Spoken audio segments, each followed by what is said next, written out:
So I showed you guys the quandrum I had with the bike rack on the back,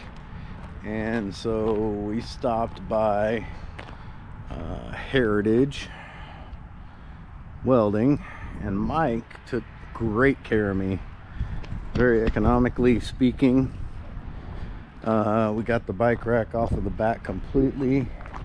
and he fabricated up this gizmo up here, and the bike is on there solid, and he also fabricated a ramp to get it up that high, and we'll see how it rides.